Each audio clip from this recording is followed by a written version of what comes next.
Narito na naman tayo para sa isang napaka-sweet at nakakakilig na love story nila Kalingap Edu at Ate Viancy. Tulad mo ay aking makilala.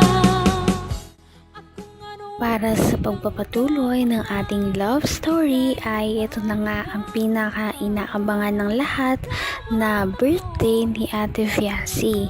Ito ay ang kanyang 17th birthday pa lamang, ngunit parang isang debo na ang datingan dahil sa napakaraming mga handa, bisita at pinaghandaan talaga ang venue at ang party nito ni Viancy.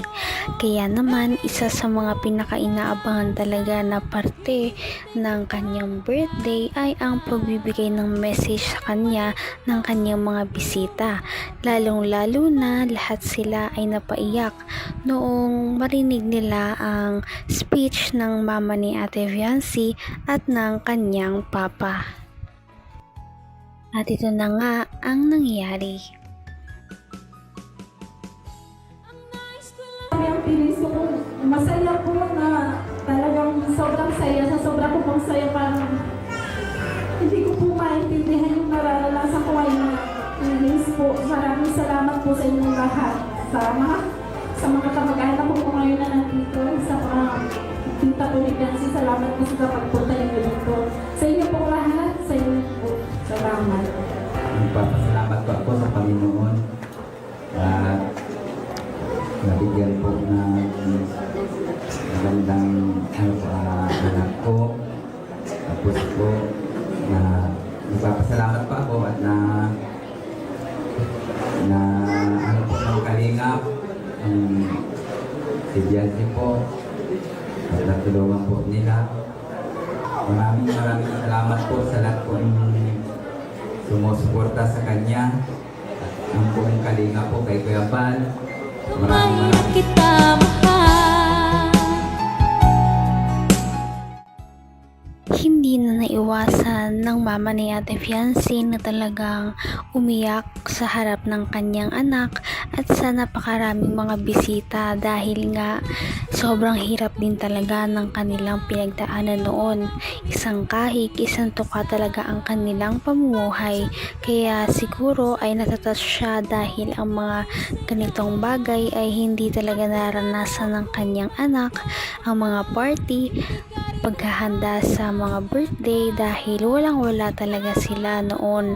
Kahit ang kanilang pangkain lamang sa araw-araw ay hirap na nga silang punuan, mga party pa kaya. Kaya maluha-luha na talaga siya at sasaya dahil ito na ang nararanasan nila sa ngayon.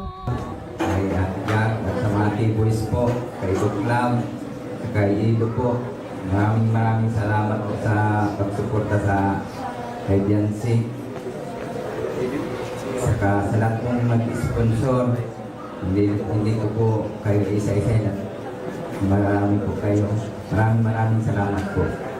At ang wish ko po sa kanya, sana makapagtapos muna siya ng pag-aaral na matupad yung mga pangarap niya. At kung talagang tapos na siya na matupad na yung pangarap niya, kung ano man ang gusto niya sa sarili niya, magagawa niya na. Sana huwag kang magbago. Kung anong tayo noon, ganun ka pa din hanggang ngayon. Huwag mong kakalimutan niya. Salamat. Thank you very much. Hindi ko naman akalain na hindi ko rin inaasahan. At mas lalong ang mahirap ang kanilang buhay noon dahil sa hindi inaasahan na pagkakasakit ng papa ni Ate Viancy. Kaya naman hindi ito makapagtrabaho ng maayos kahit gustuhin man niya na kumayod sa kanyang pamilya ay hinahadlangan talaga ito ng kanyang sakit. Ngunit sa tulong ng Kalingap team at ng mga sponsors ni Ate Viancy, unti-unti nang naipagamot ang kanyang Papa, at dahil dito sobrang laki talagang tulong at utang na loob ni Fiancé at ng kanyang pamilya sa kanyang mga supporters, dahil kung hindi dahil sa kanila ay hindi makaka-recover ang papa ni Ate Fiancé sa kanyang sakit at makapagtrabaho na ulit.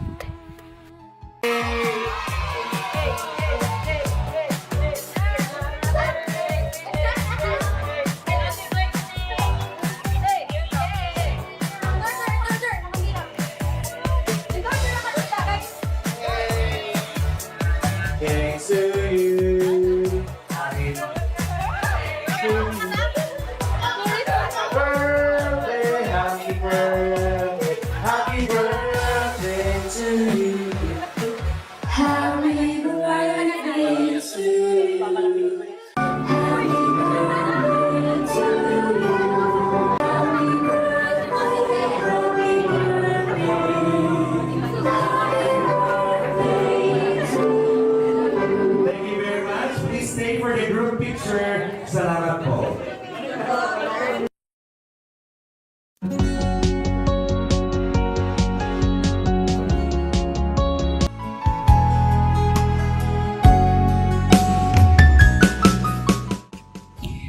Matapos ang mahabang iyakan ng mga bisita dahil sa mga nakakatouch na message ng pamilya ni Ate Fiancé at ng iba pa niyang mga bisita na makikita ninyo sa aming nakaraang video, pagkatapos nito ay nagkaroon na nga sila ng happy at kasiyahan noong nag-blow na si Ate Fiancé ng kanyang cake at kinantahan na siya ng kanyang mga bisita ng happy birthday. Kahit hindi pa niya ito debut, sobrang engrande talaga ng kanyang pagse-celebrate at napakalaki pa ng kanyang cake. Kaya naman sobrang pasasalamat ni Ate Fiancé, lalong-lalo na ng kanyang pamilya dahil nakakaranas na sila ng mga ganitong bagay ngayon. Edu.